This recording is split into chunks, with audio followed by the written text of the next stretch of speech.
सावन के महीने की शुरुआत में आप सभी को सावन की बहुत बहुत शुभकामनाएं हैं। तो ये हमारे यहाँ का जो प्रसिद्ध राजेश्वर मंदिर है, यहाँ मेला लगता है पहले सावन को। तो यहाँ से जाने की मेरी तैयारी हो रही थी, तो मैंने सोचा कि कुछ शूट कर लूँ। Hello, welcome back to my channel. स्वागत है आपका मेरे यूट्यूब चैनल पे। तो आज का दिन कुछ इस तरीके से वापस मेरी वापसी हो रही है दिल्ली, आगरा से दिल्ली के लिए। जो बस जाएगी वो जाएगी नोएडा की तरफ। अभी बस स्टार्ट नहीं हुई है, थोड़ी देर बाद स्टार्ट होगी।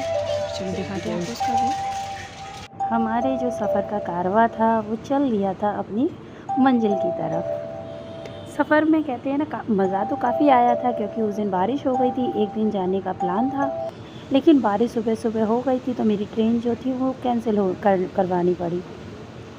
और फिर आप देख सकते हैं यहाँ का नज़ारा भी काफ़ी अच्छा था, और ये जो व्यू था ना, इतना अच्छा आ रहा था, बहुत ज़्यादा अच्छा। ये नोएडा की तरफ क्या था, सबसे बड़ा फ़ायदा, अगर आप दिल्ली से नोएडा की तरफ बस से जाते हो ना, तो आपको ये फ़ायदा रहता है कि इधर आपको क्या है, टोल टैक्स से ज़्यादा भीड़ नहीं मिलती है, और यहाँ बस कहीं स्टॉप पे रुकती नहीं है। अगर मथुरा होते हुए जाओगे तो कई सारे टोल्स वगैरह पड़ जाएंगे, पलवल वगैरह पड़ जाएंगे। तो यहाँ 2 या 3 टोल टैक्स प्लाज्मा ही पड़े थे, और ये पहला टोल टैक्स था जहाँ से हमारी जो बस थी वो क्रॉस कर गई थी। क्योंकि एक तो जब से कोविड आया ना, तब से रिजर्वेशन का प्रॉब्लम बहुत ज़्यादा हो गया है। नहीं तो पहले तो ये था कि रिजर्वेशन तुरंत ट्रेन वहाँ जाते, रेलवे स्टेशन के पास वहाँ हो जाता।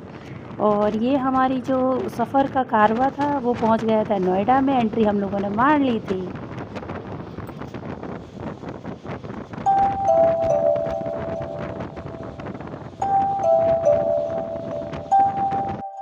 नोएडा की तरफ पहुँचे थे, पता नहीं ये क्या था, कंस्ट्रक्शन था या कोई इंडस्ट्रियल एरिया वगैरह था, लेकिन था बहुत खूबसूरत, अच्छा लग रहा था। इसका नाम वगैरह मुझे शायद दिखा नहीं, या इस पर कुछ लिखा नहीं था, क्योंकि अभी मैं वीडियो एडिट कर रही हूँ तो मुझे दिख भी नहीं रहा इसका नाम, पर लेकिन था बहुत खूबसूरत, इसीलिए मैंने भी इसे कैप्चर कर लिया। काफ़ी अच्छा लग रहा था बाहर से। फिर ये हम नोएडा 37 की तरफ एंट्री। और जो लोग नोएडा से बिलोंग करते हैं, या जो लोग कंपनी वगैरह में जॉब करते हैं इंडस्ट्रियल एरिया वगैरह में, तो उनको ये मालूम होगा, ये भीमराव अम्बेडकर का जो पार्क था, मायावती ने बनवाया था उस टाइम पे, ये काफ़ी अच्छा था। लेकिन कभी किसी दिन टाइम लगेगा तो मिलेगा तो मैं ज़रूर इसे देखने के लिए जाऊँगी। बड़ा बहुत ज़्यादा था। और ये वहाँ जो कबूतरों का सीन,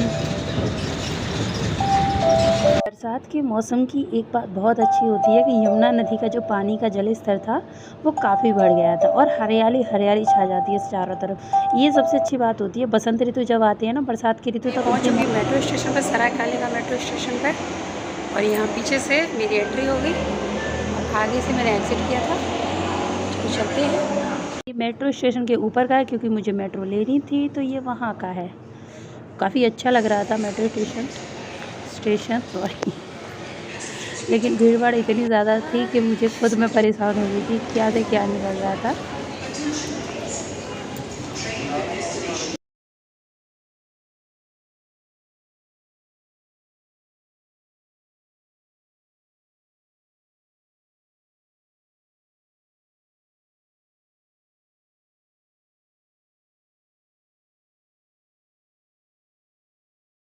ये सावन के दूसरे मंडे का था वीडियो, क्योंकि उस दिन यहाँ पर कावड़ आने वाली थी। क्योंकि हमारी जो कहते हैं ना मेन चौराहा होता है, वहाँ पर कावड़ आने वाली थी। तो हम लोगों ने काफ़ी देर तक वेट किया, चलते चलते आगे आए थे, क्योंकि मेरी कॉलोनी की 2-3 लेडीज़ वगैरह जो थी वो भी आई थी देखने के लिए। और ये उसके बाद मैंने फालूदा वाला देखा, तो मैंने कहा फालूदा भी ले लो।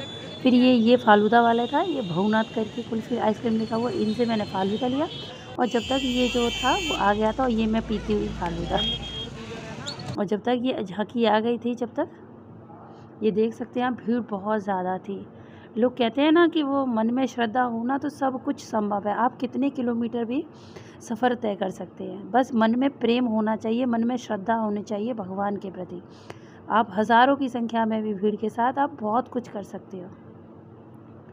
और ये लोग आप देख सकते हैं कि ये कितने सारे लोग थे, पीछे भी थे, ये झांकियाँ थी।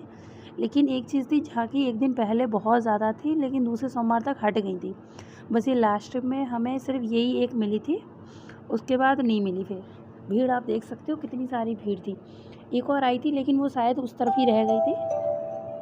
ये दूसरी झांकी थी, पहली झांकी निकल गई थी और ये दूसरी झांकी थी। ये माँ दुर्गा की थी, पहली शिव जी भगवान की थी और ये माँ दुर्गा की झांकी थी। उम्मीद करती हूँ आपको मेरा ब्लॉग पसंद आया होगा। अगर आप मेरे चैनल पर नए हो तो प्लीज़ मेरे चैनल को सब्सक्राइब करिए।